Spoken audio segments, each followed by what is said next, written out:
பெரியவா சரணம். பெரியவா வானொலியின் மாலை நிகழ்ச்சிகள் ஆரம்பமாகின்றன. இன்றைய எமது நிகழ்ச்சிகள் நித்திய குரு பாதுகா பூஜா, ஸ்ரீ ரா கணபதி அவர்கள் எழுதிய புத்தகத்தின் ஒளிவடிவம், ஆன்மீக உரை, மகா பெரியவா மகிமை, உபன்யாசம். பெரியவா சரணம். பெரியவா சரணம். அடுத்த நிகழ்ச்சி நித்திய குரு பாதுகா பூஜை. शुक्लां भरदरं विष्णुं शशिवर्णं चतुर्भुजं प्रसन्नवदनं ध्यायेत् सर्वविघ्नोपशान्तये। ममोपात्त समस्त दुरितक्षयद्वारा श्री परमेश्वर प्रीत्यर्थं गुरुप्रसाद सिद्ध्यर्थं गुरुप्रीत्यर्थं गुरुपादपूजाम् अद्य करिष्ये। गुरुर्ब्रह्मा गुरुर्विष्णुर्गुरुर्देवो महेश्वरः गुरुः साक्षात् परब्रह्म तस्मै श्रीगुरवे नमः। अपार करुणासिन्धुं ज्ञानदं शान्तरूपिणं श्रीचन्द्रशेखरगुरुं प्रणमामि मुदान्वहम्। सदाशिवसमारम्भां शङ्कराचार्यमध्यमाम् अस्मदाचार्यपर्यन्तां वन्दे गुरुपरम्पराम्. எல்லோரும் குருவை பெரிவாளை தியானம் பண்ணிண்டு அர்ச்சனை பண்ணுவோம். அஷ்டோத்திரம்.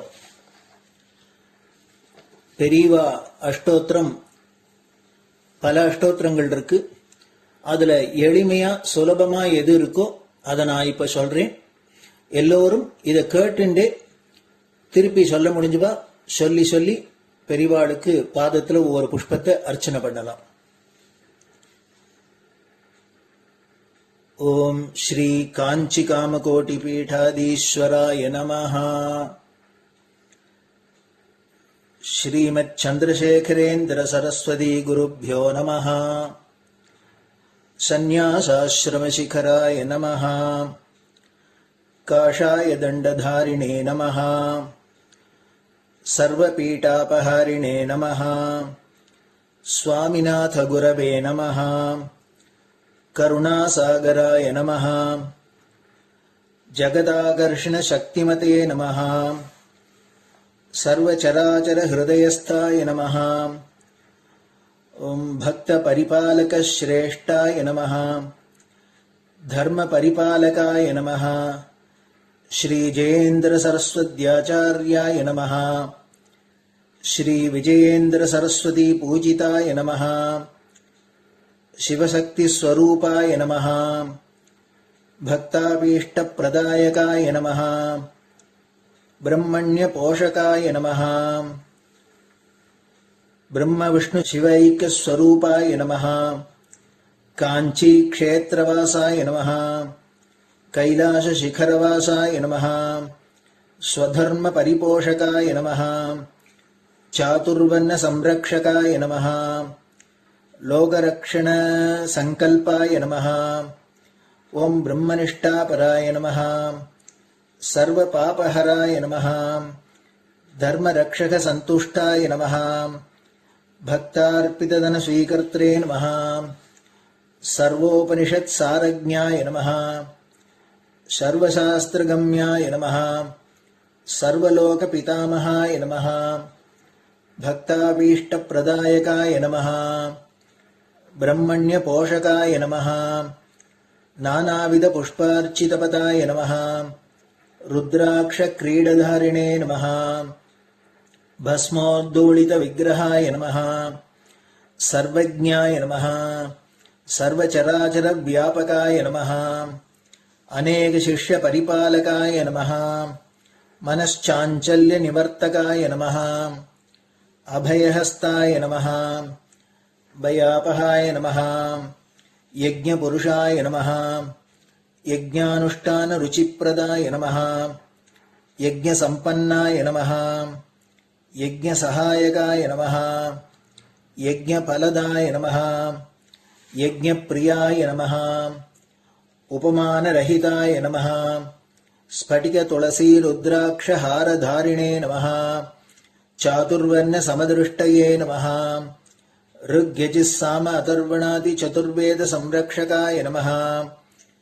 दक्षिणामूर्तिस्वरूपाय नमः जाग्रत् स्वप्न सुषुप्ति अवस्थातीताय नमः कोटिसूर्यतुल्यतेजोमय शरीराय नमः साधुसङ्गसंरक्षकाय नमः अश्वगज गोपूजा निर्वर्तकाय नमः गुरुपादुकपूजातुरन्तराय नमः कनकाभिषिक्ताय नमः स्वर्णबिल्वदलपूजिताय नमः सर्वजीवमोक्षदाय नमः मूकवाक्ताननिपुणाय नमः नेत्रदीक्षादानाय नमः द्वादशलिङ्गस्थापकाय नमः गानरसप्रियाय नमः ब्रह्मज्ञानोपदेशकाय नमः सकलकलासिद्धिताय नमः चातुर्वर्ण्यपूजिताय नमः अनेकभाषासम्भाषण कोविताय नमः अष्टसिद्धिप्रदायकाय नमः ओम श्री शारदामठसुस्थिताय नमः नित्यान्नदानसुप्रीताय नमः प्रार्थनामात्रसुलभाय नमः पादयात्राप्रियाय नमः नानाविधमतपण्डिताय नमः श्रुतिस्मृतिपुराणज्ञाय नमः देवयक्षकिन्नरकिंपुरुषपूज्याय नमः श्रवणानन्दकरकीर्तये नमः दर्शनानन्दाय नमः अद्वैतानन्दभरिताय नमः अव्याजकरुणामूर्तये नमः शैव वैष्णवादिमान्याय नमः श्रीशङ्कराचार्याय नमः दण्डकमण्डलोहस्ताय नमः वीणामृदङ्गसकलवाद्यनाथस्वरूपाय नमः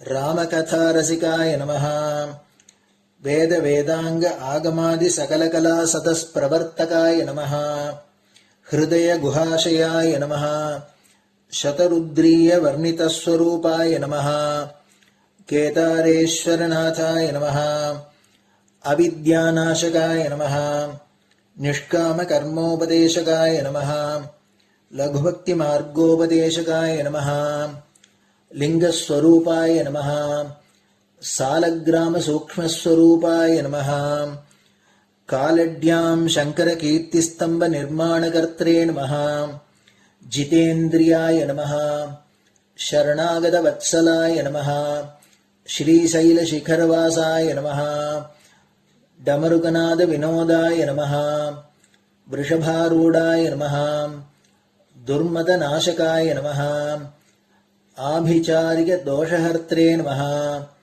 मिताहाराय नमः मृत्युविमोचकशक्त्याय नमः श्रीचक्रार्चनतत्पराय नमः दासानुग्रहकारकाय नमः अनुराधानक्षत्रजाताय नमः सर्वलोकख्यातशीलाय नमः वेङ्कटेश्वरचरणपद्मषट्पदाय नमः श्री महात्रिपुरसुन्दरी समेत श्री चन्द्रमौलीश्वर पूजाप्रियाय नमः श्रीमच्चन्द्रशेखरेन्द्र सरस्वती सद्गुरु परब्रह्मणे नमः गुरुभ्यो नमः परमगुरुभ्यो नमः परमेष्टिगुरुभ्यो नमः परात्परगुरुभ्यो नमः गुरुपरम्पराभ्यां नमः गुरुपादुकाभ्यां नमो नमः. அடுத்தது ஊதுபத்தி இருந்தா அதை காமிச்சு தூபம், நெய் தீபம் இருந்தா காமிச்சு அதை நெய் தீபம் தீபம் காமிச்சுட்டு நைவேத்தியம் வெத்தலைப்பாக்கு பழம் இதுலேருந்து ஆரம்பிச்சு அவளுக்கு எது சௌரியமோ அதுபடி நைவேத்தியம் பண்ணலாம். அதுக்கு அடுத்தது கற்பூர ஹாரத்தி பண்ணி எல்லோரும் பிரதட்சிண நமஸ்காரம் பண்ணி பெரியவாள்கிட்ட பிரார்த்தனை பண்ணிண்டு எல்லோரும் க்ஷேமமா இருக்கணும், லோகம் பரம மங்களமா சௌக்கியமா இருக்கணும், எல்லோரும் வியாதி வெக்க இல்லாத ஆயுராரோக்கிய ஐஸ்வர்யத்தோட சாந்தம் அமைதியோட ஞான வைராக்கியத்தோட எல்லோரும் நல்லவர்களாயிருந்து நன்மையை அடையணும்னு பிரார்த்தனை பண்ணி இந்த பூஜையை தினம் செய்யலாம்.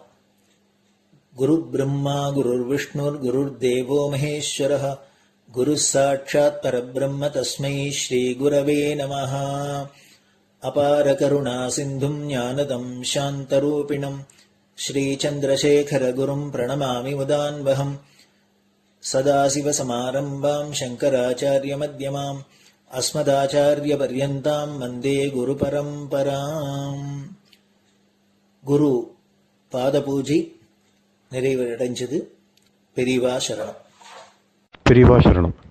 பெரியவா வானொலியில் நேயர்கள் அடுத்து கேட்க இருப்பது ஸ்ரீ ரா கணபதி அவர்கள் எழுதிய புத்தகத்தின் ஒளி வடிவம். அளிப்பவர் ஸ்ரீமதி உமா சங்கர் அவர்கள். தேனினும் இனிய சொல்லான் தீச்சுடர் மேனி கொண்டான் ஊனுயிர்க்குயிரதான ஒன்றினைக் கலந்து நின்றான் ஏனினிக் கவலை நெஞ்சே இன்றுனக் அருள் செய்தான் இஞ்ஞானவான் காமகோட்டி நாதனை நம்புவோமே. ஜெய ஜெய சங்கர, ஹரஹர சங்கர.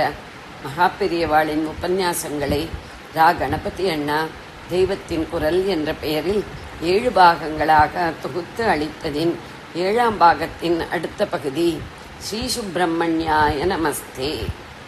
இம்மை மறுமை இரண்டும் அருள்பவர். முடிவாக போக மோக்ஷ பிரதாத்ரே, சகல புவன போகங்களையும் அனுபவிக்கும் போக்தா வாஸ்தவத்தில் அவர்தான். ஆனால் நாமும் இதில் செல்வம், சந்தானம், பதவி, கீர்த்தி என்றெல்லாம் பல போகங்களை அனுபவிப்பதாக நாடகம் நடத்தி காட்டுகிறார். லோக நாடகத்தில் நாம் விரும்பும் போகங்களை, சௌக்கியங்களை அளிக்கிறார்.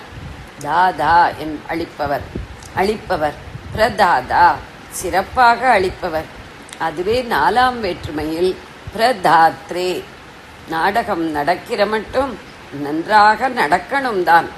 அதற்கான போகங்களை அருள்வதும் சரிதான்.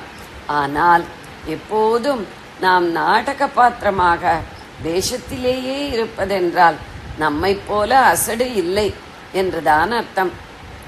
வேஷம் போய்விட்டால் நாம் நிஜத்தில் எந்த நாமாக இருப்போமோ அந்த சத்திய நிலையை அடைய வேண்டாமா? வேஷம் போட்டு காட்டும் மனஸ் அழிந்து போய் ஆத்மா மட்டுமாக இருப்பதுதான் அந்த நிலை. சம்சார பிடுங்கலில் இருந்து விடுபட்ட மோட்சம் என்னும் சதானந்த நிலை.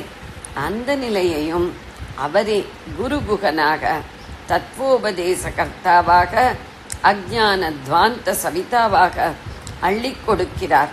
அதாவது மோட்சப்பிரதாதாவாகவும் இருக்கிறார். தனலட்சுமியிடமும் சந்தானலட்சுமியிடமும் மோட்சத்தை வேண்டினால் கிடைக்காது, போகம்தான் கிடைக்கும். தட்சிணாமூர்த்தியிடம் போய் போகத்தை கேட்டால் கிடைக்காது, அவர் மோட்சம்தான் கொடுப்பார். சுப்பிரமணியர் இரண்டும் தருவார்.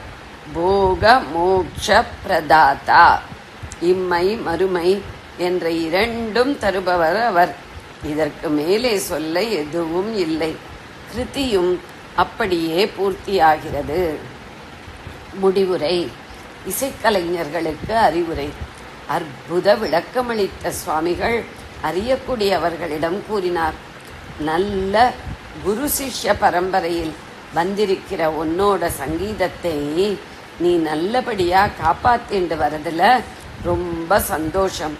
இதே மாதிரி நீயும் நல்ல சிஷ்யாளை தயாரிச்சு இந்த பாரம்பரியம் தொடர்ந்து போகும்படியா பண்ணணும். வேதம் கத்தண்ட பிராமணன் இன்னும் ஒருத்தனுக்காவது அதை சொல்லிக் கொடுத்தே தீரணும்னு அத்தியாபனம்னே அவனுக்கு கம்பல்சரியா ஒரு கடமை கொடுத்திருக்கு.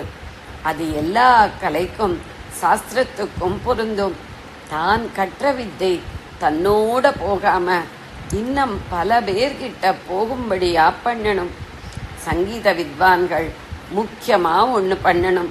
தாங்கள் பாடுற சம்ஸ்கிருத பாட்டு, தெலுங்கு பாட்டுகளுக்கு அர்த்தம் தெரிஞ்சுண்டு அர்த்த பாவத்தோட பாடணும். தமிழே போரும்னு சொன்னா சரியில்லை. சங்கீத நுட்பம், அர்த்த விசேஷம் ரெண்டிலேயும் வசத்தியா மகா பெரியவா பல பேர் இந்த தமிழ் தேசத்துல தெலுங்குலேயும் சம்ஸ்கிருதத்திலேயும் 100 கணக்கா பாட்டுக்களை கொட்டிட்டு போயிருக்கார். அதெல்லாம் வேண்டான்னு தள்ளுறது நமக்குத்தான் நஷ்டம். தமிழிலேயும் நிறைய பாடட்டும், மற்ற பாஷையிலேயும் பாடட்டும். அர்த்தம் தெரியலையேன்னா தெரிஞ்சுக்கணும். தெரிஞ்சுக்கிறது கஷ்டமே இல்லை. நமக்கா இஷ்டம் இருந்தா ஆகாத போகாத சமாச்சாரங்களுக்கெல்லாம் எத்தனை உழைச்சு தெரிஞ்சுக்கிறோம். சுத்தமான சங்கீதம், வசந்த அர்த்த விசேஷம், இதுகளுக்கே வித்வான்கள் டெடிகேட் பண்ணிண்டா பாஷை குறுக்கே நிற்காது. இதுக்கெல்லாம் சங்கீத உலகத்துல இப்ப முதல்ல இருக்கிற நீ ஒன்னாலானதை பண்ணு. அனுகிரக பலம் உனக்கு சக்தி கொடுக்கட்டும். அறியக்குடி நான் தழுதழுத்து என் ஆயுசில் இன்றை விட நான் பெரிய பாக்கியம் அடைந்ததில்லை என்று கூறி விடை பெற்றார். அந்த வினாடியே சுவாமிகள் மீண்டும் மௌனம் பூண்டு விட்டார். முழுப்பாடல் பல்லவி. ஸ்ரீ சுப்பிரமணியாய நமஸ்தே நமஸ்தே மனசிஜ கோட்டி கோட்டி லாவண்யாய தீனசரண்யாய. அனுபல்லவி. பூசுராதி சமஸ்த ஜன பூஜிதாப்ஜ சரணாய வாசுகி தக்ஷகாதி சர்ப்பஸ்வரூப தரணாய வாசவாதி சகல தேவ வந்திதாய வரேண்யாய தாச ஜனாபீஷ்ட பிரத தக்ஷதராக்ரகண்யாய. சரணம். தாரக சிம்ஹமுக சூரபத்மாசுர சம்ஹர்த்ரே தாபத்ரய ஹரண நிபுண தத்வோபதேசகர்த்ரே வீரனுத குருகுஹ ஆக்ஞானத்வாந்த சவித்ரே. வீரனுத குருகுஹ அஜ்ஞானத்வாந்த சவித்ரே விஜயவல்லி பர்த்ரே சக்தியாயுத தர்த்ரே தீராயனத விதாத்ரே தேவராஜ ஜாமாத்ரே பூராதி புவன போக்த்ரே போகமோக்ஷ பிரதாத்ரே. ஸ்ரீ சுப்பிரமணியாய நமஸ்தே. அறியக்குடி ஸ்ரீ சுப்பிரமணியாய நமஸ்தே நமஸ்தே என்று பாடிய பாடல் யூடியூபில் இருக்கிறது. அதை இது கேட்ட உடனேயே அதை கேட்டால் இன்னும் நன்றாக இருக்கும். ஜெய ஜெய சங்கர, ஹர ஹர சங்கர. பெரியவா சரணம். இந்நிகழ்ச்சியின் அடுத்த பகுதி நாளை மாலை இதே நேரத்தில் ஒளிபரப்பாகும். பெரியவா சரணம். பெரியவா சரணம். பெரியவா வானொலியில் நேயர்கள் அடுத்து கேட்க இருப்பது திரு கவிக்கண்ணன் அவர்களின் ஆன்மீக உரை. பெரியவா சரணம். ராம் ராம். ஸ்ரீ குருப்யோ நமஹ. ஜெய ஜெய சங்கர, ஹர ஹர சங்கர. பெரியவா வானொலி நேயர்கள் அனைவருக்கும், மகா பெரியவாவுடைய பக்தர்கள் அனைவருக்கும் அடியேன் கவிக்கண்ணனின் அன்பு கலந்த நல்வாழ்த்துக்கள். ராம் ராம். ஜெய ஜெய சங்கர, ஹர ஹர சங்கர. ஸ்ரீ குருபியோ நமஹ. நம்ம மகா பெரியவாவுடைய சன்னிதான விசேஷத்தை பத்தி நம்ம முதல்ல கொஞ்சம் பார்த்துண்டு இன்னைக்கு மேல தொடர்ந்து அந்த கருணை மாமுகியனுடைய பெருமைகளை நம்ம பார்க்க போறோம். சிந்தை நிகழ்விக்கும் சன்னிதானம், சித்தம் தெளிவாக்கும் சன்னிதானம், சிந்தை தெளிவிக்கும் சன்னிதானம், சிந்தை நெகிழ்விக்கும் சன்னிதானம், சித்தம் தெளிவாக்கும் சன்னிதானம், சிந்தா குலம் தீர்க்கும் சன்னிதானம், சிற்பர ரூபனில் சன்னிதானம், சன்னிதானம், சன்னிதானம், உயர் சன்னிதானம், சந்திரசேகர சத்குருநாதனின் சன்னிதானம், உயர் சன்னிதானம், சன்னிதானம். அப்பேற்பட்ட சன்னிதானம் இந்த காமக்கோட்டி மகா பெரியவாவுடைய சன்னிதானம். அந்த சன்னிதானத்துடைய விசேஷம் என்ன அப்படின்னு கேட்டா, நம்முடைய சிந்தையை நெகிழ்விக்கும். அதுல நம்ம சித்தத்தை தெளிவாக ஆக்கி கொடுக்கும். நமக்கு வரக்கூடிய கஷ்டங்களை எல்லாம் நிவர்த்தி பண்ணும். அப்படிப்பட்ட சித்பர ரூபனாக இருக்கக்கூடிய ஒரு சன்னிதானம். அந்த சன்னிதானத்துல இருந்து அந்த அருளை பெறக்கூடிய பாக்கியம் பெற்றவர்கள்லாம் நிஜமாவே புண்ணியசாலிகள் இல்லையா? பெரியவா ஒரு சமயம் என்ன பண்ணா, காஞ்சிபுரத்துல இருந்து தேனம்பாக்கத்துல இருக்கா பெரியவா. அங்க காஞ்சிபுரம் பக்கத்து தானே அது, தேனம்பாக்கத்துல இருக்கா. தேனம்பாக்கத்துல கேம்ப் பண்ணி அங்கதான் இருக்கா. ஒரு சமயம் என்ன நினைச்சுட்டா பெரியவா, சாயங்காலம் கிளம்பி காஞ்சிபுரத்துக்கு வரணும்னு. அன்னைக்கு காஞ்சிபுரத்துல ரொம்ப விசேஷ காமாட்சி அம்மன் கோவில்ல தேர் திருவிழா நடக்கிறது. அம்பாள் தேர்ல பவனி வர காஞ்சிபுரத்துல கோலாகலமா இருக்கு. ஆனா பெரியவா போகணும்னு சொல்லிட்டா. ஆனா அது எந்த விதமான ஒரு ஏற்பாடும் பண்றதா தெரியல. பெரியவா கிளம்புற மாதிரியும் தெரியல. சாயரட்சியும் ஆயிடுத்து. திடீர்னு என்ன பண்ணா, மெதுவா கிளம்பலாமா அப்படின்னு சொல்லி ஆரம்பிச்சு கிளம்புறா. கிளம்பினா சாதாரணமா பெரியவா ரொம்ப வேகமா நடந்து போவா. அன்னைக்கு ரொம்ப மெதுவா நடந்து போறா. கூட இருக்கிற எல்லா தொண்டர்களுக்கு, அன்பர்களுக்கு, அப்புறம் சிசுஷ பண்றவாளுக்கு, கைங்கரியம் பண்றவாளுக்கு எல்லாருக்கும் என்ன தோன்றது, அடாடாடாடா நம்ம சீக்கிரமா போலன்னு தேர் பவனி முடிஞ்சு போயிடுமே, 8:30 மணிக்கெல்லாம் கோவிலுக்குள்ள போயிடுமே தேரு, அம்பாளுக்கு நடசாத்திர நேரம் 9 மணி ஆயிடுமே, பெரியவா இன்னும் இங்கிருந்து கிளம்ப கூட இல்லையே, போறதுக்கே 1.5 மணி நேரம் ஆகுமே காஞ்சிபுரத்துக்கு அப்படின்னு அவள்லாம் கவலைப்பட ஆரம்பிச்சிட்டா. அப்பா பெரியவா என்ன பண்றாருன்னா, தேனம்பாக்கத்துல கொஞ்ச தூரம் வந்தோடனே அங்க ஒரு பிள்ளையார் கோவில், நேரம் இந்த பிள்ளையார் கோயிலுக்குள்ள நுழைஞ்சுடுறா. அடாடாடாடா இப்படி பிள்ளையார் கோயிலுக்குள்ள வேற நுழைஞ்சுட்டாலே இங்க எத்தனை நேரம் ஆகுமோ தெரியலையேன்னா பெரியவா கொஞ்ச நாள் தியானத்துல இருந்தா. தியானத்துல இருந்துட்டு ஏதோ பெரியவா இந்த பிள்ளையாரோட காதுல ஏதோ சொல்ற மாதிரி எல்லாருக்கும் ஏதோ பட்டுது. சரி பெரியவா பிள்ளையாரோட பேசுறா அப்படின்னு சொல்லிட்டு பரபிரம்மம் ரெண்டும் பேசிக்கிறா அப்படின்னு சொல்லிட்டு மனசுக்குள்ள நினைச்சுட்டா. இவர் சுவாமிநாதனா இருந்தவர் இல்லையா, சுவாமிநாதன் பிள்ளையாருக்கு தம்பி தானே, அதனால அண்ணாவோட பேசுறார் போல் இருக்குன்னு எல்லாம் அப்படின்னு நினைச்சுட்டா. சரி கொஞ்ச நாள் ஆச்சு, எல்லாம் முடிஞ்சது. அந்த பிள்ளையாருக்கு உள்ள தரிசனத்தெல்லாம் முடிச்சுட்டு பிள்ளையாரோட ஏதோ காதுல ஏதோ கொஞ்சம் ஓதிவிட்டு அதுக்கப்புறம் பெரியவா அங்கிருந்து கிளம்பி மெதுவா நடந்து காஞ்சிபுரத்துக்கு வர. இந்த காஞ்சிபுரத்துக்கு நடந்து வந்துட்டே இருக்கா. இதுக்குள்ளயும் காஞ்சி காமாட்சியினுடைய தேரானது மெதுவா அப்படி ஊர்வலம் நகர்வலம் கச்சிபேஸ்வரர் கோயில் கிட்ட வந்த உடனே நின்னுடுத்துன்னா நகரல தேர். ஏன் நகரல அப்படின்னு பார்த்தா, இந்த எப்பவுமே கோவில்ல தேர் வருது, பவனி வருது, அம்பாள் வரான முன்னாடி யானை போகும் இல்லையா, அப்புறம் வேத கோஷங்கள்லாம் இருக்கும், இப்படி எல்லாம் பக்தர்கள்லாம் போவா, நாதஸ்வர வாத்தியங்கள்லாம் இருக்கும், அமோகமா முன்னாடி போறவாள் அந்த பட்டாசெல்லாம் கூட விடிச்சு எல்லாம் பண்ணுவா. அது அந்தந்த கோவில்ல எப்படி வழக்கமோ அந்த சம்பிரதாய பிரகாரம் பிரமாதமா கோலாகலமா நடக்கும். அதுவும் ஒரு கோவில்ல தேர் திருவிழா இந்த மாதிரி விசேஷங்கள் அப்படின்னு போது ஊர் ஜனங்கள் முழுக்க மொத்தமும் ஒன்னா கூடி அதை கொண்டாடுற வழக்கம், அனுபவிக்கிற வழக்கம் இல்லையா. அப்படி நடக்கிற போது திடீர்னு அந்த பட்டாசு வெடிச்சதுனாலும் என்னவோ தெரியல, அந்த சத்தத்தை கேட்டோன்னு அந்த யானைக்கு என்னவோ ஆயிடுத்து. அந்த முன்னாடி சுவாமிக்கு முன்னாடி தேருக்கு முன்னாடி வந்துட்டு யானைக்கு, கோவில் யானைக்கு என்ன ஆச்சுன்னு தெரியல, ஒரு மாதிரி தாறுமாறா நடக்க ஆரம்பிச்சது, மதம் பிடிச்ச மாதிரி பிஹேவ் பண்ண ஆரம்பிச்சது, அப்படியே இருக்கிற இடத்திலேயே சுத்தி சுத்தி வர ஆரம்பிச்சது, உக்காந்து முடிச்சு. என்னவோ பண்ணி பாக்குறா யானை பாகன், என்னன்னோ சொல்லி பாக்குறான்.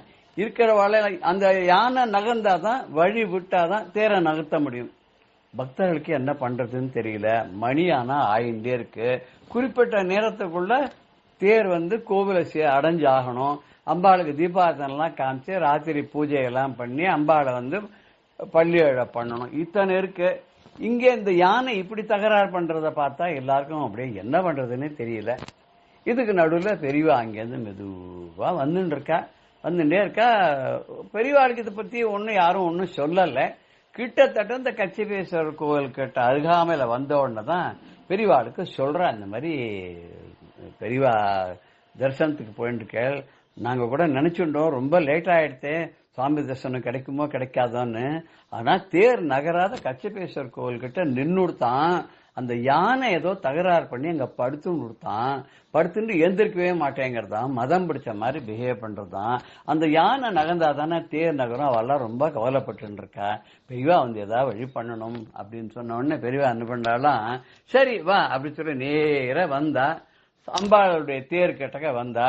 யானை கிட்டக்க போனா. யானை கிட்டக்க போனோன்னு இவரை பார்த்துது. பார்த்துட்டு தும்பிக்கையை தூக்கித்து காமிச்சது. உடனே வந்துட்டாளா வாங்கோ அப்படின்ற மாதிரி, வாங்கோன்னு கூப்பிடுறோம். நம்ம எல்லாம் யாராவது வந்தா வாங்கோ வாங்கோ அப்படின்னு கையை ஆட்டி கூப்பிடுற மாதிரி இந்த யானை உடனே கிட்ட போய் யானையை தடவி கொடுத்து வருடி கொடுத்து அதுக்கு கொஞ்சம் பக்கத்துல இருந்து பழத்தை வாங்கி அதுக்கு கொடுத்து எல்லாம் பண்ணி அதுக்கிட்டையும் காதோட ஏதோ சொன்னான். என்ன சொன்னான்னா, என்ன சொல்லியிருப்பா, நல்லா தகராறெல்லாம் பண்ணக்கூடாது, வெளியில வந்து கலாட்டா பண்ணி எல்லாரையும் பயமுறுத்துறிய, கிளம்பு கிளம்பு, அம்பாள் சீக்கிரம் போய் சேரணும் இல்லையா கோவிலுக்கு அப்படின்னு தான் சொல்லிருப்பா. நம்ம என்ன நினைச்சிட்டு இருப்போம். என்ன சொன்னாரோ தெரியல.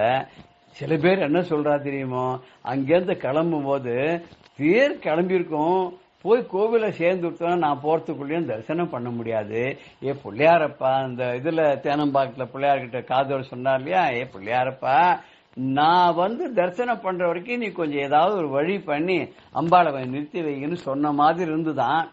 இங்க என்னன்னா, சொன்ன மாதிரியே என்னுடைய விண்ணப்பத்தை நீ ஏத்துக்கொண்டு அம்பாளை நிறுத்தி வச்சுட்டியே, மேல நகராத, உனக்கு ரொம்ப நன்றிப்பான காதோட சொன்ன மாதிரி இருந்தது. அங்க சொன்னதும் இங்க சொன்னதும் சில பேர் அதை ரொம்ப அழகா சேர்த்து, சில கவிஞர்கள்லாம் இருக்கா இல்லையா, அவள ரொம்ப அழகா அந்த மாதிரி சொல்லுவா.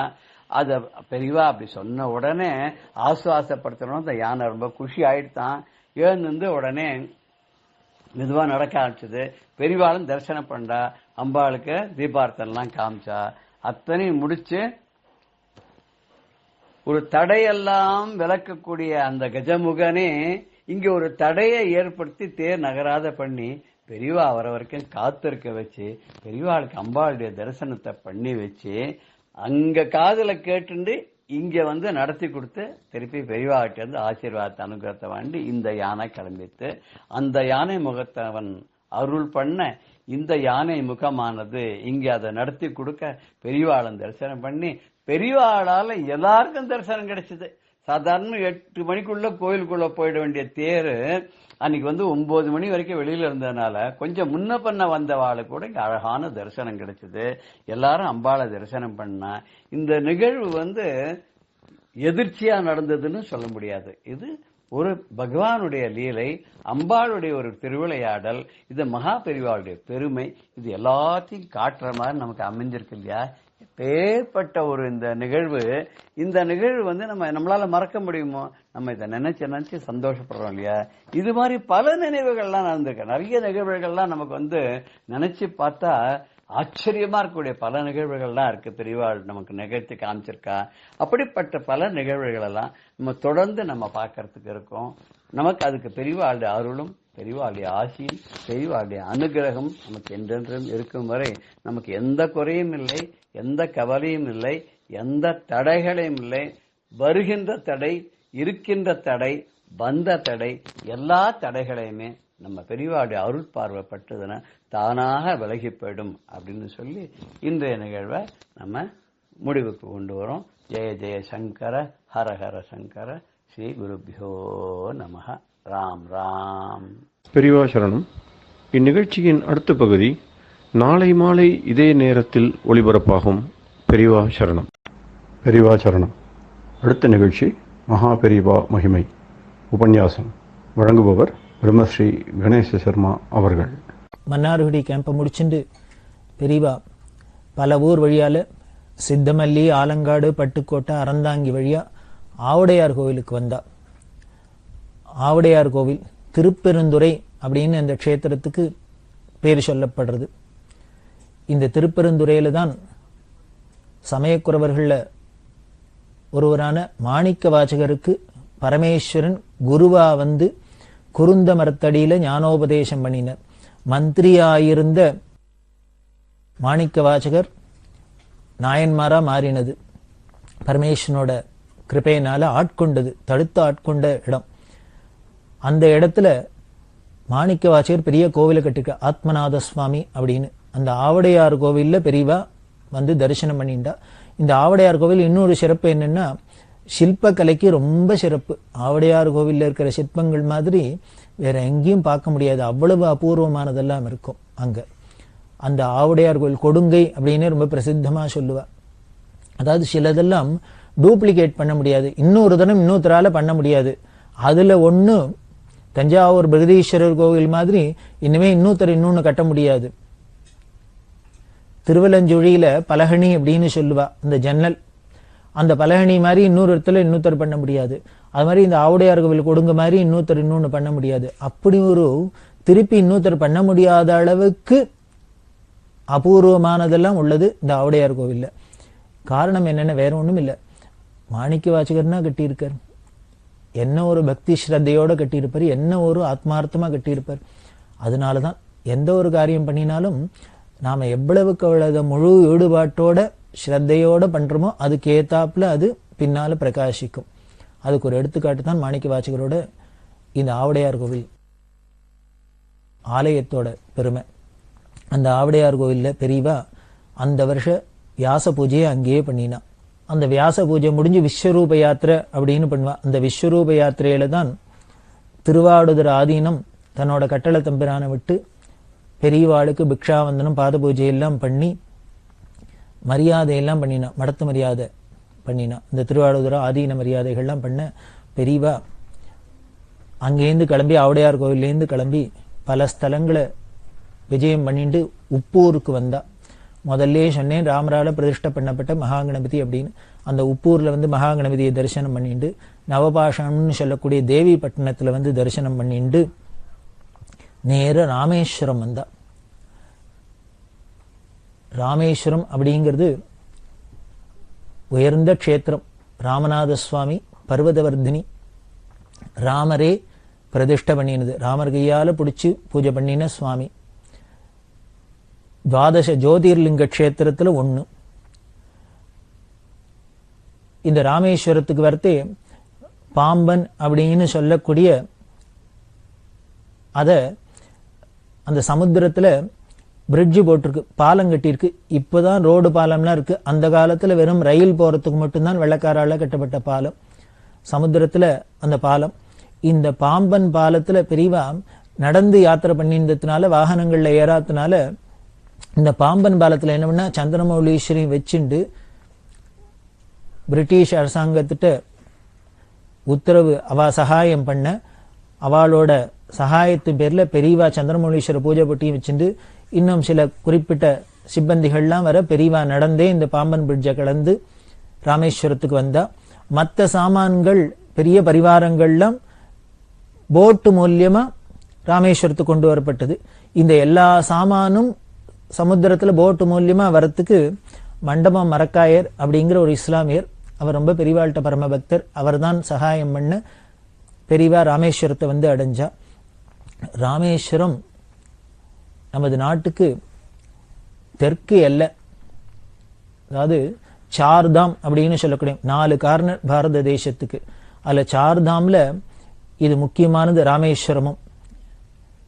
வடகோடியா இருக்கிறது பத்ரிநாத் அப்படிங்கிறது, கிழக்கு கோடியா இருக்கிறது துவாரகாநாத் அப்படின்னு சொல்லக்கூடிய ஜெகநாதபுரி, மேற்கு கோடியா இருக்கக்கூடியது துவாரகாநாத் அப்படின்னு சொல்லக்கூடிய துவாரக, தெற்கு கோடியா இருக்கிறது ராம்நாத் அப்படின்னு சொல்லக்கூடிய ராம்நாத். இந்த ராம்நாத், துவாரகாநாத், பத்ரிநாத், ஜெகநாத் அப்படிங்கிறது இந்த ரொம்ப பிரசித்தமான 4 கார்னர் சார்தாம் அப்படின்னு சொல்றோம். ஆதிசங்கர பகவத் பாதாள் இந்த பாரத தேசத்தோட இந்த 4 கார்னர்லையும் தான், சார்தாம்லையும் தான் 4 ஆம்நாய பீடங்களையும் பிரதிஷ்டை பண்ணினதா சங்கர விஜயங்கள் எல்லாம் சொல்றது. பத்ரியில தான் ஜோஷி பீடம் அப்படின்னு ஜோஷி மட் அப்படின்னு சொல்ற ஜோதிர் பீடம் ஸ்தாபிதம் பண்ணினர். காளிகா பீடம் அப்படின்னு துவாரகையில ஸ்தாபிதம் பண்ணினா. விமலா பீடம் அப்படின்னு ஜெகநாதபுரியில ஸ்தாபிதம் பண்ணா. சாரதா பீடம் அப்படின்னு ராமேஸ்வரத்துல பண்ணினா. இப்படி 4 இடத்துலயும் 4 ஆம்நாய பீடங்களை ஸ்தாபிதம் பண்ணினதா சொல்லப்படுறது. அதுல தட்சிணாம்நாயம் இந்த ராமேஸ்வரத்துல தான் ஆச்சாரியர்கள் ஸ்தாபிதம் பண்ணினா.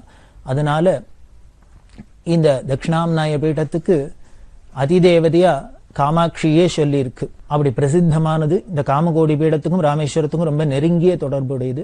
அந்த ராமேஸ்வரத்துல அந்த கோவில் அதிகாரிகள், அந்த பரம்பரையா வர அந்தந்த பண்டாக்கள், ஊர்ஜனங்கள் எல்லாருமே சேர்ந்து கோலாகலமா வரவேற்பு கொடுத்து மரியாதையோட பெரியவாளுக்கு அழிச்சுன்னு போய் பெரியவா தரிசனம் பண்ணி, ராமநாதர் தரிசனம் பண்ணி, அங்க உள்ள தீர்த்தங்கள்லாம் இருக்கு, கிணறெல்லாம் இருக்கு, முக்கியமான கிணறுலாம், அந்த தீர்த்த ஸ்நானம் எல்லாம் பண்ணின்னு லக்ஷ்மண தீர்த்தத்துக்கு போய் ஸ்நானம் பண்ணி தனுஷ்கோடிக்கு போனா. தனுஷ்கோடியில அந்த வருஷம் நவராத்திரி பூஜையை பண்ணினா. அப்படி பண்ணிவிட்டு 1922 வருஷம் புரட்டாசி மாசம் பௌர்ணமி அன்னைக்கு தனுஷ்கோடியிலேருந்து மணல் எடுத்துண்டா கங்கா ஸ்நானத்துல பிரயாகேல சேர்க்கறதுக்காக. அந்த 1922 வருஷம் தனுஷ்கோடியில இருக்கிறதே பிராமணாளுக்கெல்லாம் வேதவத்துக்கெல்லாம் தானம் பண்ணினா. கிட்டத்தட்ட 10,000 ரூபாய்க்கு மேல மதிப்புள்ள சாமான்கள்லாம் பெரியவா தானம் பண்ணினா.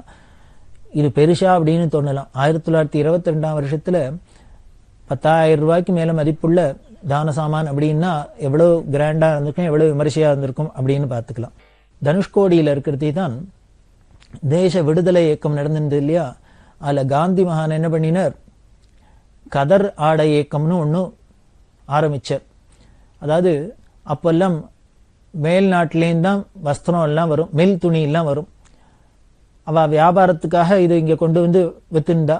அதனால அதை நாம பகிஷ்கரிக்கணும் அப்படின்னுட்டு அந்த அந்நிய துணியை, இந்த மில் துணியை பகிஷ்கரிச்சு கையால பண்ணின கைத்தறி துணியான இந்த கதர் ஆடையே எல்லாரும் உடுத்திக்கணும் அப்படின்னு ஒரு இயக்கமா காந்தி சொல்லி நாடு முழுக்கலும் ரொம்ப பிரபலமா இருந்தது இந்த கதர் மூமெண்ட்.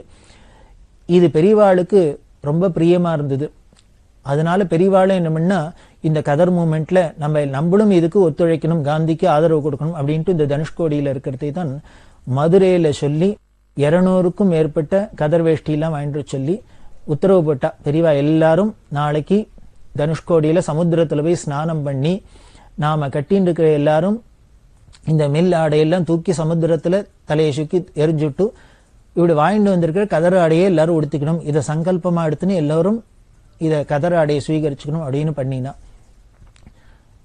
அன்னைக்கு 22ஆம் வருஷம் ஆரம்பிச்சவாதான் பெரியவா கடைசி வரைக்கும் கதராடையே தான் கட்டியிருந்தா. அதுக்கப்புறம் அவ மில் வேஷ்டியோ எதுவுமே துணியே கட்டிக்கல. அவளோட கை தொடச்சிக்கிற துணியிலேந்து எதுவா இருந்தாலும் கதர் வஸ்திரமாவே தான் இருந்தது. அப்படி ஒரு திருட விரதம் அப்படின்னு முதல்லயே சொன்னேனே. ஏதோ அன்னைக்கு ஒரு நாளைக்கு எல்லாருமே சேர்ந்துன்னு ஒரு மூமெண்ட்டுக்காக அப்படி இப்படின்ட்டு தூக்கி எறிஞ்சிட்டு கட்டிக்கிறது, அப்புறம் மறுநாள்லேருந்து போக போக அது நீத்து போறது அப்படிங்கிறதே பெரியவாள்கிட்ட கிடையாது.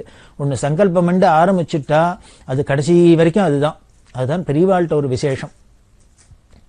அந்த கதராட மூமெண்ட்ல அன்னைக்கு ஆரம்பிச்சுவா கடைசி வரைக்கும் அந்த கதராடையே உடுத்தின்டா. அதுல இன்னொரு விசேஷம் என்ன அப்படின்னா, அஹிம்சா மூர்த்தின்னு அஹிம்சைக்கு பேர் போனவர் காந்தியை சொல்றோம்.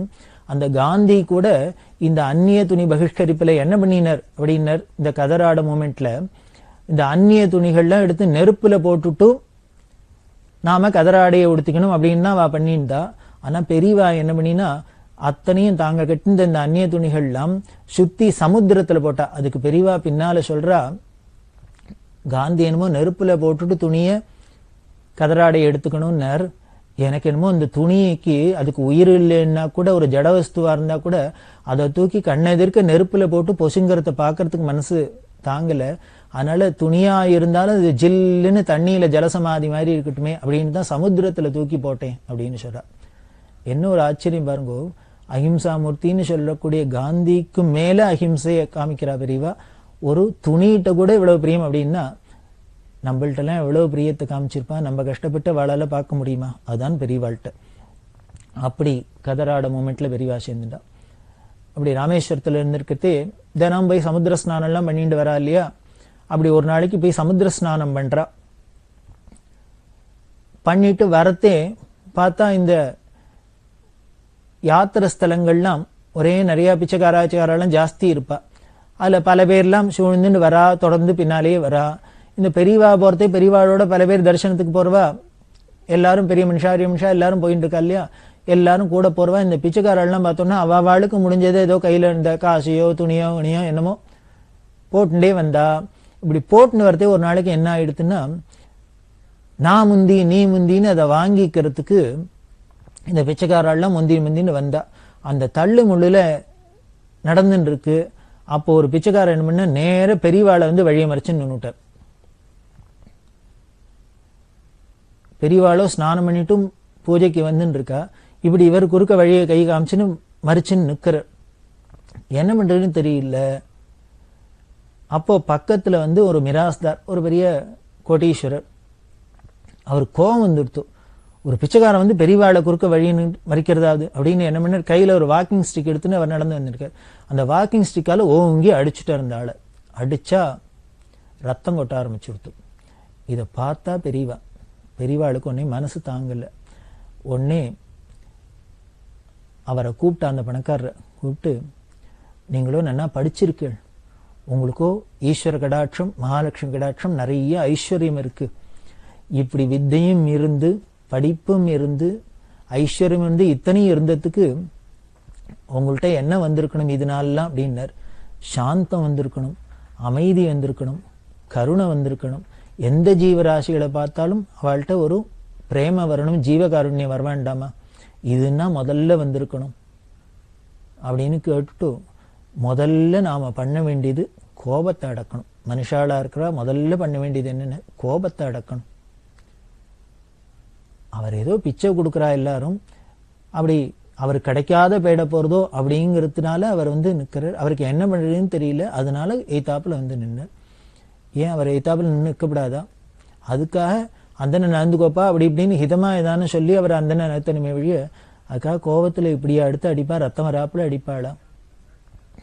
அப்படிலாம் அவருக்கு உபதேசம் பண்ணிட்டு உடனே என்ன பண்ணார், மடத்து நிர்வாகிகளை கூப்பிட்டு, இவரை பக்கத்துல எங்க ஆஸ்பத்திரி இருக்கு உடனே அழிச்சுன்னு போய் அவருக்கு வைத்திய சிகிச்சை பண்ணி அவருக்கு என்னென்ன பண்ணணுமோ பண்ணு அப்படின்னு சொன்னார். இதை பார்த்தார் அந்த மிராஸ்தார். அவருக்கு ரொம்ப மனசு தாங்கல.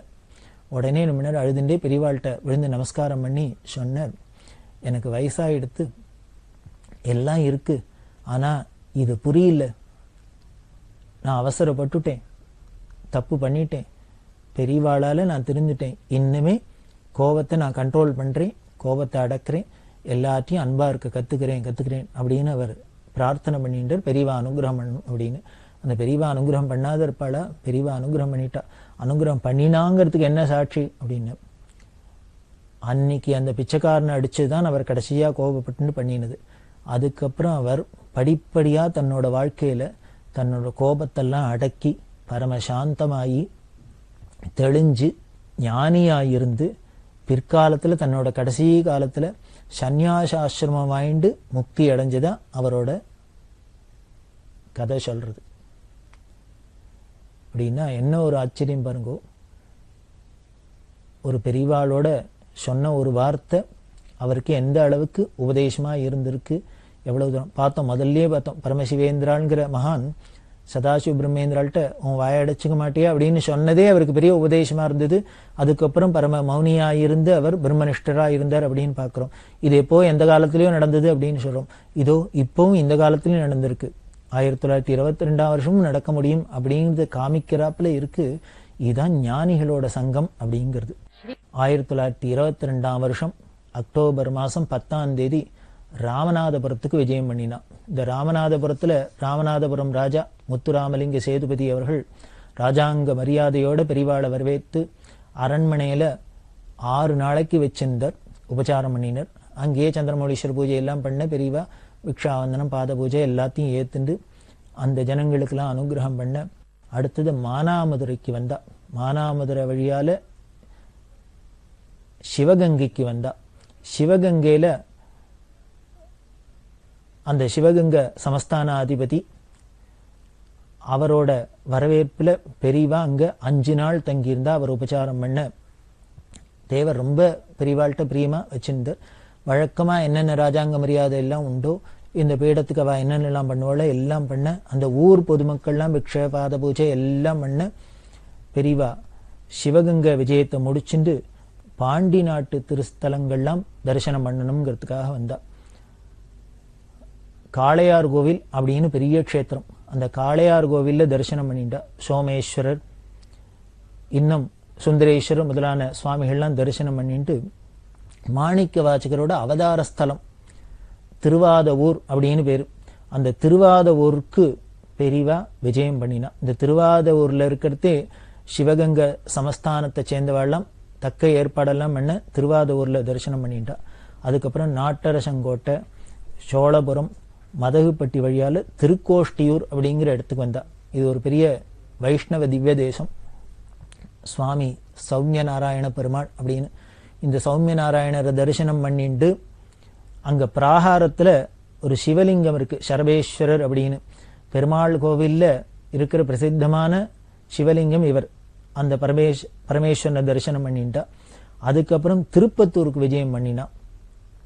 தளிநாதர் அப்படின்னு ரொம்ப விசேஷம் திருப்பத்தூர்ல.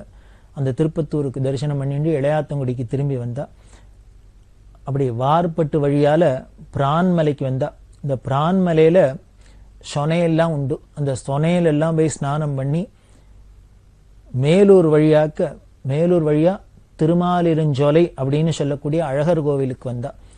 அழகர் கோவில்ல நூபுர கங்கை அப்படின்னு ரொம்ப விசேஷம். நூபுர கங்கையில ஸ்நானம் பண்ணா. அருவி இருக்கு, அருவியில ஸ்நானம் பண்ணி சுந்தரராஜரை தரிசனம் பண்ணா.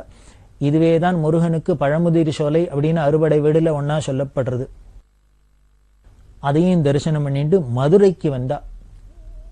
1922 வருஷம் நவம்பர் மாசம் 12ஆம் தேதி மதுரை விஜயம். இந்த மதுரையில ரொம்ப பெரிய வரவேற்பு, ரொம்ப ஆயிரக்கணக்கான ஜனங்கள். இல்ல ஒரு மாசம் போல மதுரையில இருந்தா பெரியவா. அந்த மதுரையில இருந்த ஒரு மாசமும் எப்படி இருந்தது அப்படின்னா மதுரையே கோலாகலமா இருந்தது. அப்படி இருக்க மீனாட்சி, சுந்தரேஸ்வரர் எல்லாரையும் தரிசனம் பண்ணிட்டு தாமிரபரணி தீரத்துக்கு பெரியவா விஜயம் பண்ணினா. திருநெல்வேலி ஜில்லாக்கு பெரியவா விஜயம் பண்றா. இவா திருமங்கலத்துல புறப்பட்ட பெரியவா வாத்திராயிருப்பு வழியால ஸ்ரீவில்லிபுத்தூர் வந்தா. ஸ்ரீவில்லிபுத்தூருங்கிறது வைஷ்ணவ திவ்ய தேசங்கள்ல ரொம்ப முக்கியமானது. ஆண்டாளோட அவதார ஸ்தலம்.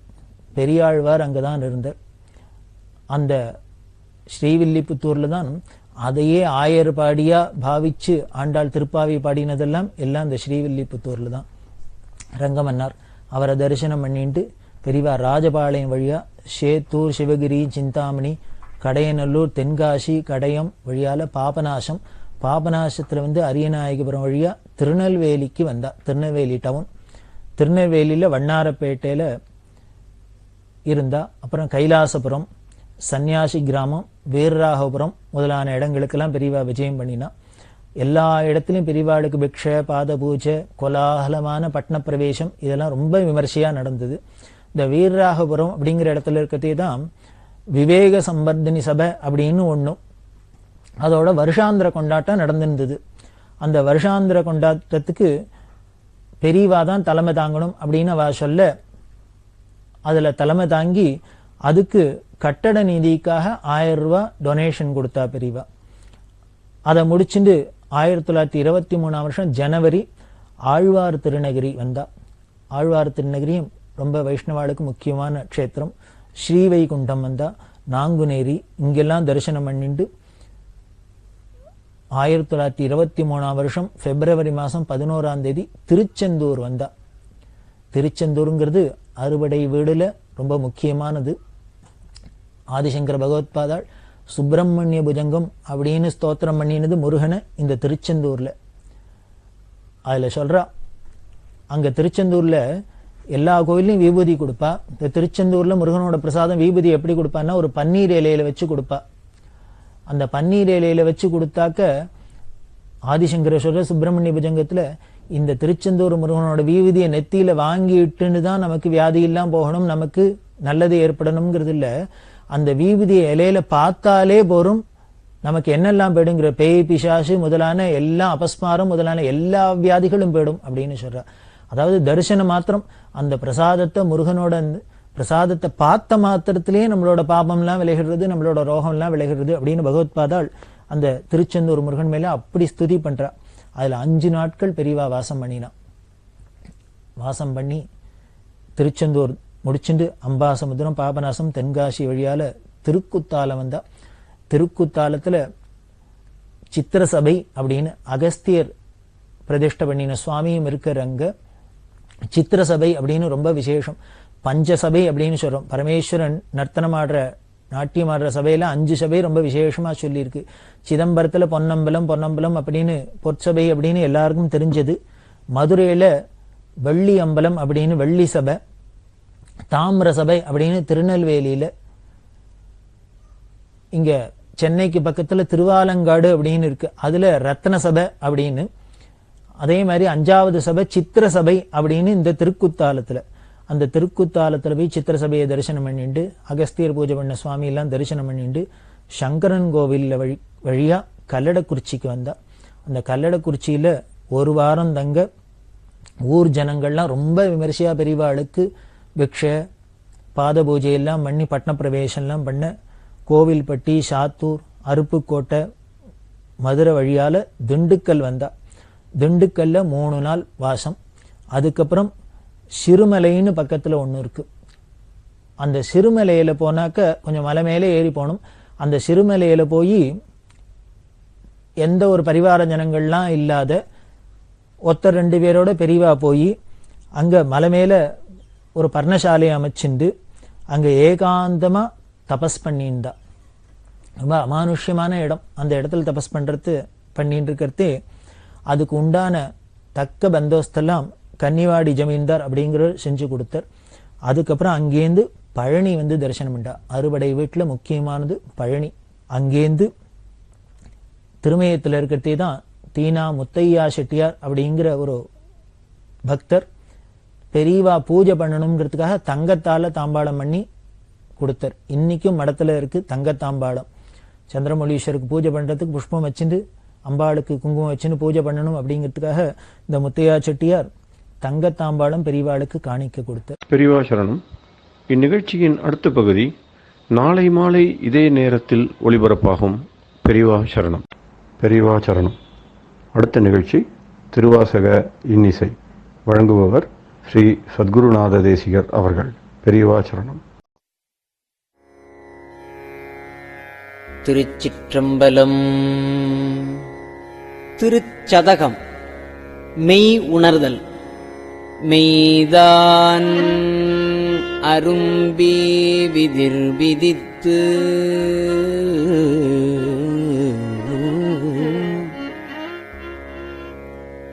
உன் விரையார் கழற்கு என் கைதான்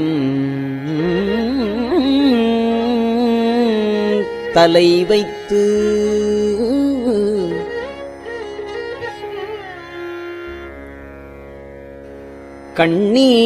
கண்ணீர் ததும்பி வெதும்பி உள்ளம் பொய்தான் தவிர்ந்து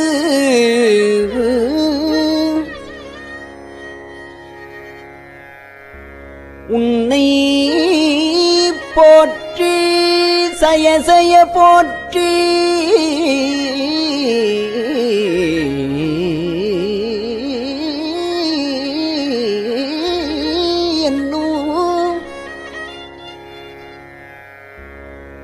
கைதான் நெகிழவிடேன்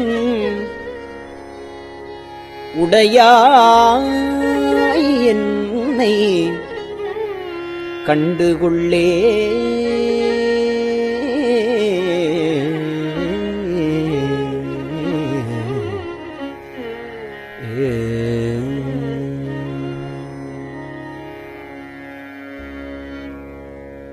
கொள்ளேன் புரந்தரன் மால்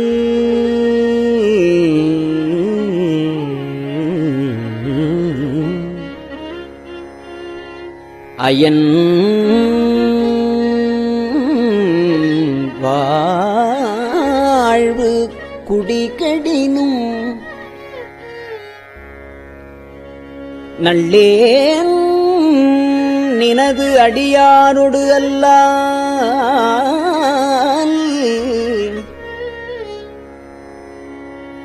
நரகம் புகினும்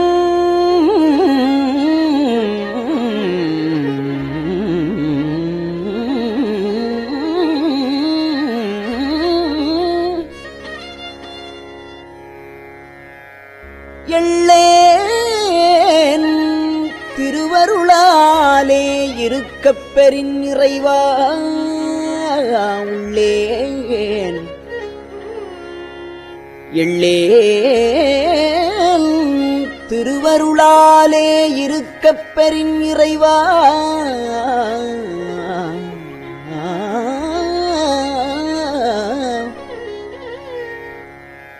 அல்லேனும் பிற தெய்வம்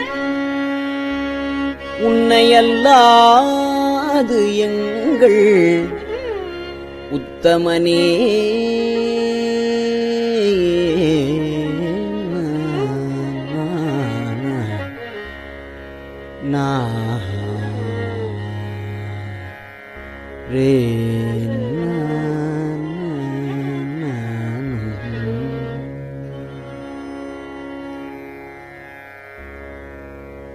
உத்தமன் அத்தன் உடையான் அடியே நினைந்து உருகி மத்த மனத்தொடு மால் இவன் என்ன மனநினைவில் ஒத்தன ஒத்தன சொல்லிட ஊரூர் திரிந்து எவரும்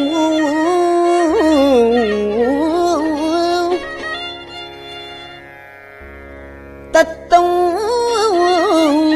மனத்தன பேச எஞ்ஞான்றுகொல் சாவதுவே.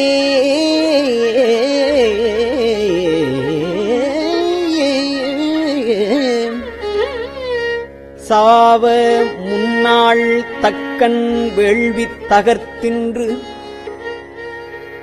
நஞ்சம் அஞ்சி ஆவ எந்தாய் என்று அவிதாவிடும் நம் அவரவரே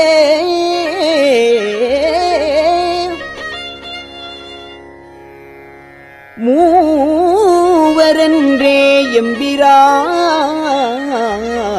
எம்பிரானொடும் எண்ணி விண்ணாண்டு மண்மேல் எம்பிரானொடும் எண்ணி விண்ணாண்டு மண்மேல் தேவரென்றே இருமாந்து என்ன பாவம் திரிதவரே.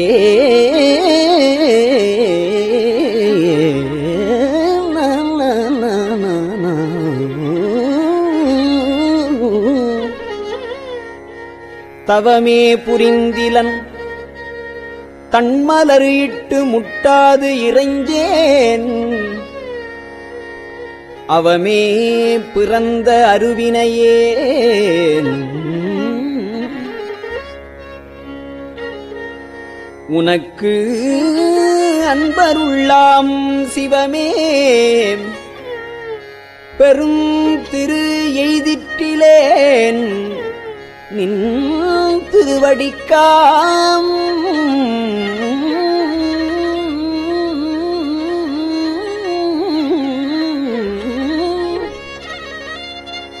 நின் திருவடிக்காம் பவமே அருளுகண்டாய் அடியேற்கு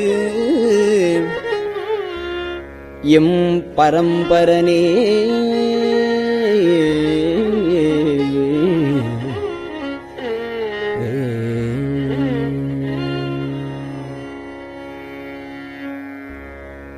பரந்து பல்லாய் மலர் இட்டு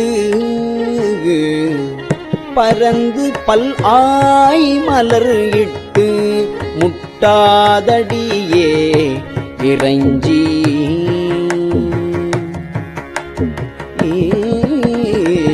பரந்து பல்லாய் மலர் இட்டு முட்டாது அடியே இறைஞ்சி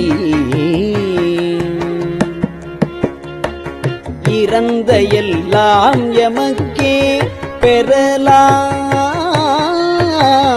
என்னும் அன்பருள்ளம் கரந்து நில்லா கள்வனே கரந்து நில்லா கள்வனே நின்றன் வார்கடற்கு அன்பனுக்கு நிரந்தரமாய் அருளாய் நிரந்தரமாய் அருளாய் நின்னை ஏத்த முழுவதுமே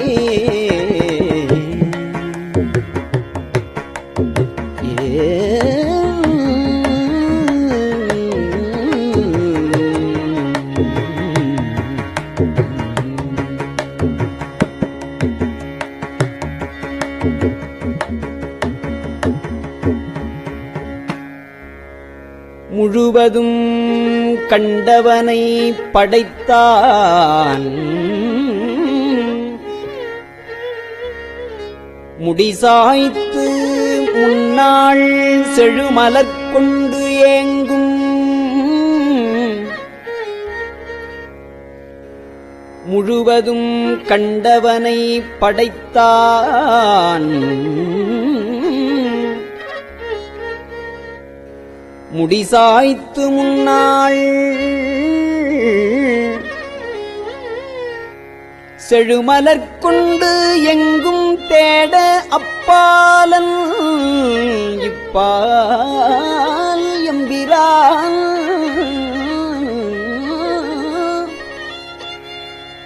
கழுதொடு காட்டிடை நாடகமாடி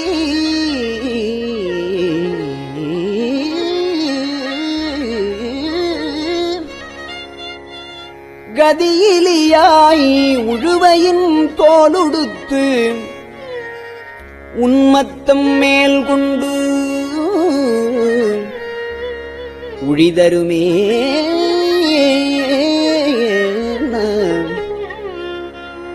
உழிதரு காலும் கனலும் புனலொடு மண்ணும் விண்ணும் இழிதரு காலம் எக்காலம் வருவது வந்ததற்பின் உழிதரு காலத்த உன்னடியேன் செய்த வல்வினையை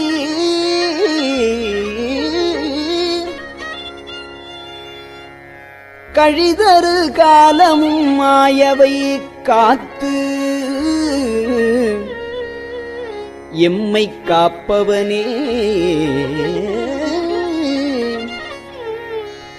பவன் எம்பிரான்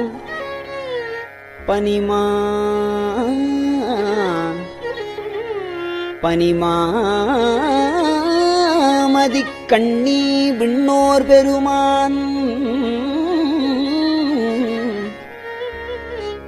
சிவன் எம்பிரான் என்னை ஆண்டு கொண்டான்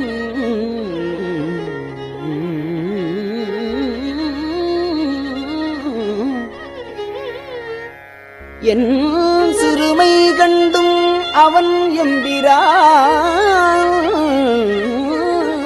என்ன நான் அடியேன் என்னை இப்பரிசே புவன் எம்பிரான்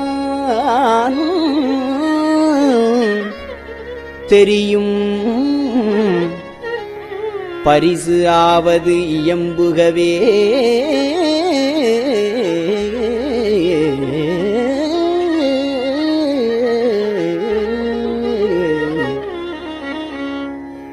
புகவே தகேன் உனக்கு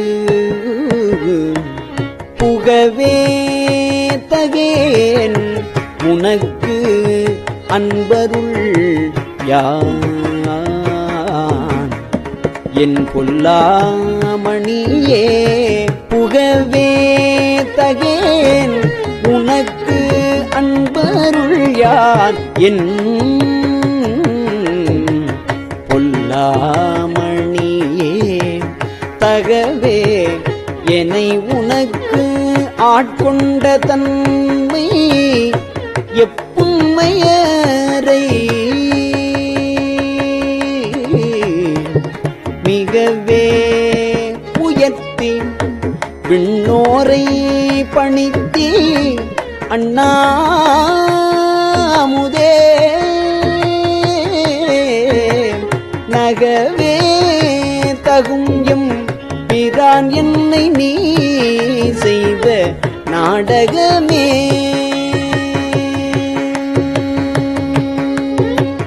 நகவே தகும் எம்பிரான் என்னை நீ செய்த நாடகமே.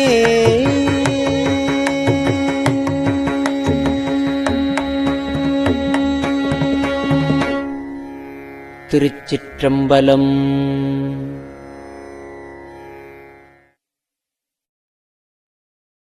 பெரியவா சரணம். இந்நிகழ்ச்சியின் அடுத்த பகுதி நாளை மாலை இதே நேரத்தில் ஒளிபரப்பாகும். பெரியவா சரணம். பெரியவா சரணம். பெரியவா வானொலியின் இன்றைய நிகழ்ச்சிகளின் நிறைவாக திருப்பொன்னூசல் வழங்குபவர் சத்குருநாத தேசிகர் அவர்கள். பெரியவா சரணம். திருச்சிற்றம்பலம். திருப்பொன்னூசல். கோலவரை குடுமி வந்து குவலயத்து சால அமுதுண்டு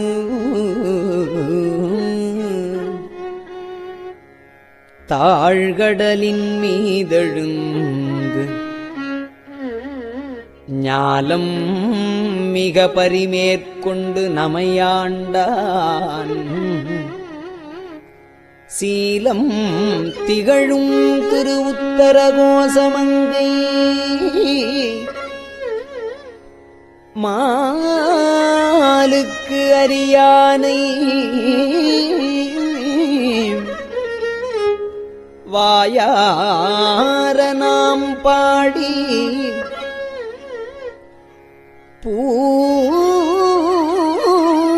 பூலித்து அகங்குழைந்து பொன்னூசல் ஆடாமோ.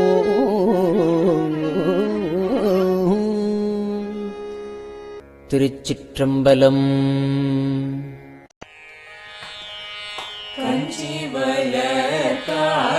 காமாட்சி தன் குழந்தாய் சங்கரரே கஞ்சி வளர் காமாட்சி தன் குழந்தாய் சங்கரரே குரு சந்திரசேகரரே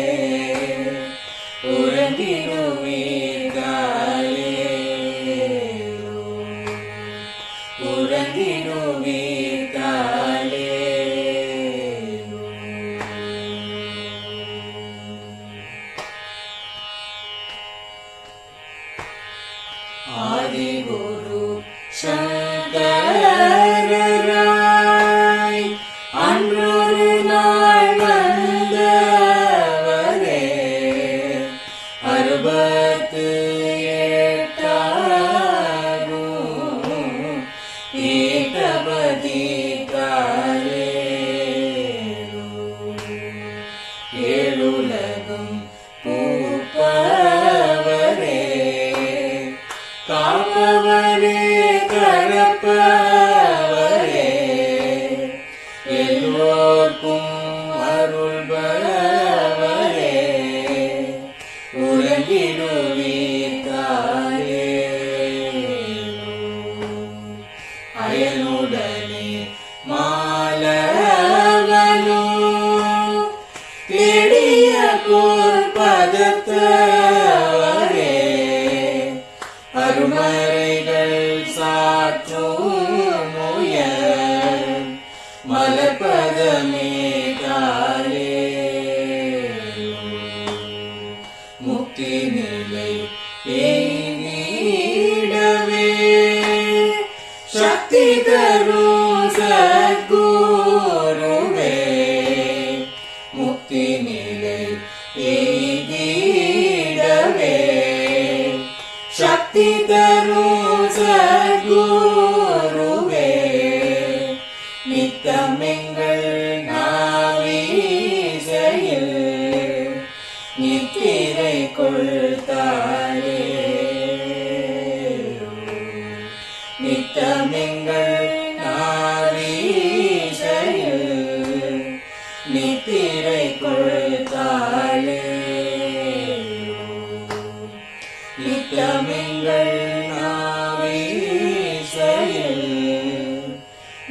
நிலை கொள்காரே.